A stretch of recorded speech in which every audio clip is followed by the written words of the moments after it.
Good morning, students. Welcome to the e-learning class of science. In the previous sessions, we have studied various topics related to adaptations. Let's do today's topic, that is adaptations for protection. There are many animals which are at the risk of being attacked by their predators. कुछ animals ऐसे होते हैं जिनको predator से attack होने का खतरा बना रहता है. So they develop skill to protect themselves from their predators.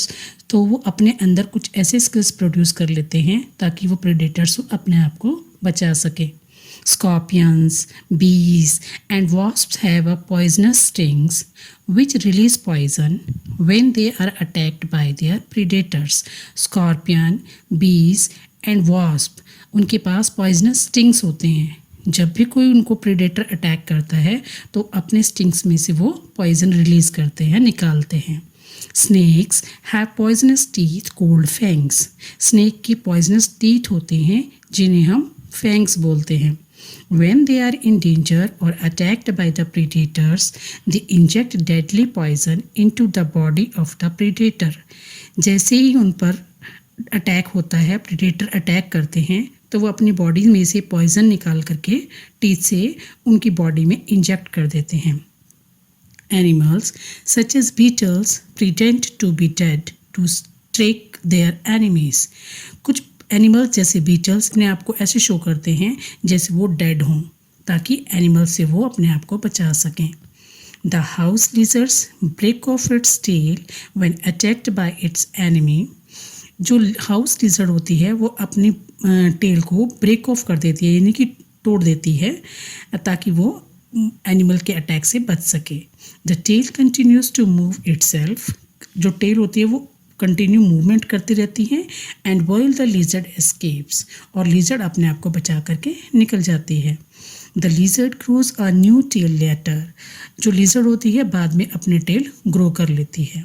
Animals like millipedes and pangolin curl up their bodies when attacked.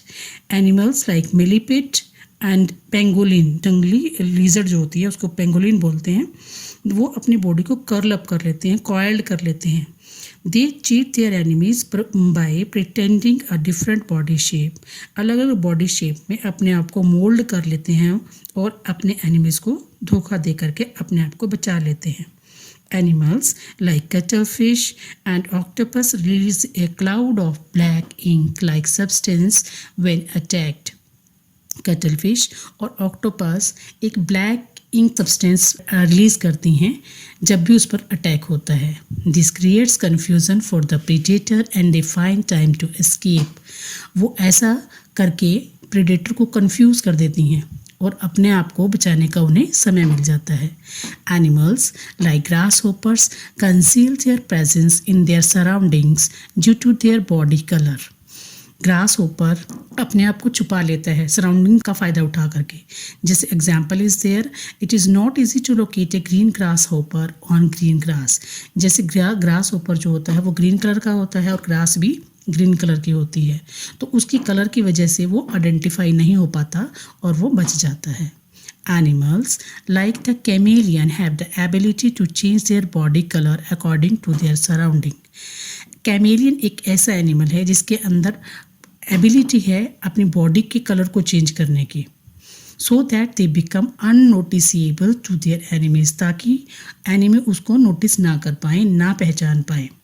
तो दिस पर्टिकुलर स्किल और बिहेवियर इज कॉल्ड कैमोफ्लेज. उसकी ये क्वालिटी कलर चेंज करने का behaviour, skill, character, that is known as camouflage. Our next topic is students migration. What is the meaning of migration? Migration means movement of animals from one place to another place. During unfavorable conditions, the habitat fails to provide sufficient food, water, and suitable conditions of temperature or breeding. जब unfavourable conditions हो जाती हैं तो animal जहाँ रह रहे होते हैं, उनका जहाँ पर घर होता है, वो कई बार पूरी रिक्वायरमेंट नहीं दे पाता, like sufficient food, water, suitable conditions of temperature और breeding. Breeding means whenever the animal they give birth to their young ones or lay eggs. to increase their population, you can say. This is the process of breeding. So to find suitable conditions, some animals move out to place for away from their original habitats. तो अपने suitable conditions बनाने के लिए, वो अपनी requirement पूरी करने के लिए अपने ओरिजिनल हैबिटेट से कहीं और दूर चले जाते हैं. They return to their habitat when the conditions become favourable again. फिर वो वापस अपने हैबिटेट में आ जाते हैं जब सारी कंडीशंस फेवरेबल हो जाती हैं, अनुकूल हो जाती हैं. And this moment is known as migration. और इस टाइप की मोमेंट को हम माइग्रेशन बोलते हैं. Migration takes place by flying, swimming, walking, hopping, burrowing और slithering. ये माइग्रेशन किस किस फॉर्म में हो सकती है? जो पक्षी उड़ते हैं या स्विम करते हैं, चलते हैं, कूदते हैं या बिल बनाते हैं या खिसकते हैं या लुढ़कते हैं, तो किसी भी फॉर्म में ये माइग्रेशन हो सकती है. True migrants are some birds which make a two-way journey every year from one place to another and back again.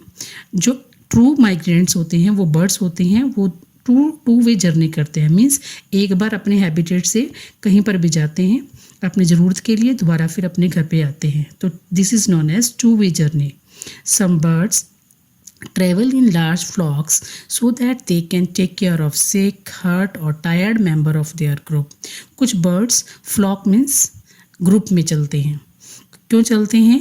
To take care of their friends or their family members. अगर वो कोई बीमार है या hurt यानी कि चोट लग गई है, किसी को घायल है या कोई थका हुआ मेंबर है, उनकी हेल्प करने के लिए वो ग्रुप में चलते हैं. You can see the pic. For example, geese flies in noisy V-shaped group. जो geese होते हैं वो V शेप में पूरे के पूरे फ्लॉक में, पूरे के पूरे ग्रुप में माइग्रेट करते हैं. Some birds may migrate alone. कुछ बर्ड्स अकेले भी माइग्रेट करते हैं. Some migratory birds are as follows. White stork from West Asia and Central Europe visit India in the month of September and return in the month of April. कुछ birds होते हैं जैसे white stock, वो waste Asia और central Europe से India में आते हैं. कौन से मंथ में? सितंबर में. एंड दोबारा फिर रिटर्न अपने घर पर जाते हैं इन द मंथ ऑफ अप्रैल.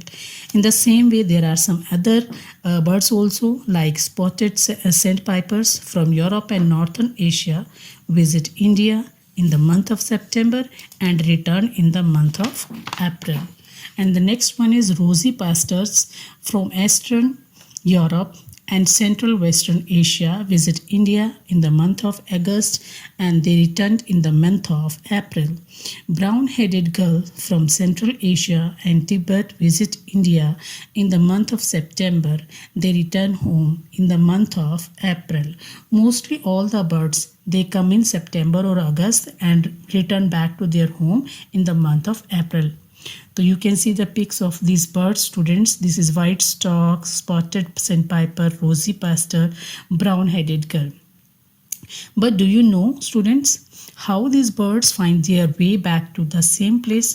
आपको नहीं लगता कि ये दोबारा अपने घर को कैसे चले जाते हैं? इतना दूर का डिस्टेंस कवर करने के बाद दोबारा फिर इनको अपना घर कैसे पता चलता है? Yes, students, birds seem to navigate like sailors by using the sun, the moon and stars for directions. जिस तरह से एक नाविक पूरे डायरेक्शन के हिसाब से अपना शिप चलाता है, the same thing birds also do like this. According to the they take the idea of the sun, the moon, sun का, moon का या stars का जो भी है आइडिया लेकर के अपने माइंड में पिक बना लेते हैं. They also seem to have a magnetic compass in their brain for using the earth's magnetic field. वो उनके माइंड में एक मैग्नेटिक कंपास जैसे हमें डायरेक्शन बताती है, सेम वैसे ही उनके माइंड में एक पिक बन जाती है. मैग्नेटिक फील्ड अर्थ का क्रिएट हो जाता है और वो आइडिया लगा लेते हैं, उसी के अकॉर्डिंगली वो दोबारा फिर अपने हैबिटेट में चले जाते हैं, अपने घर में चले जाते हैं.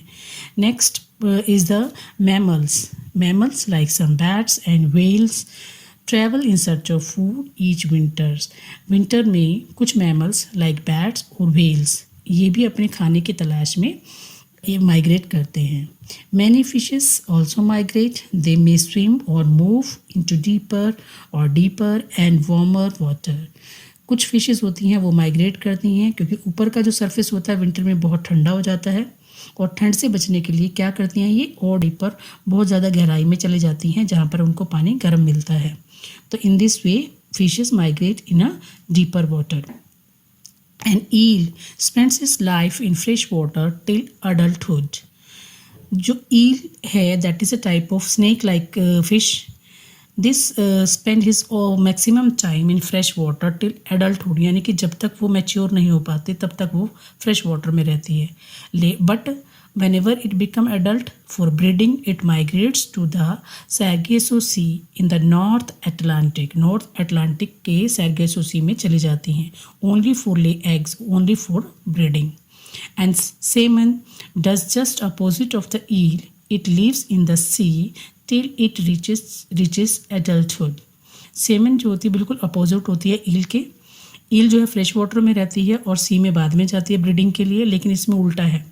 इसमें क्या है, सैल्मन जो है ये सी में अडल्टहुड तक रहती है, but it migrate to the river to lay eggs. लेकिन जब उसे एग्स ले करने होते हैं तो रिवर की ओर माइग्रेट कर जाती है.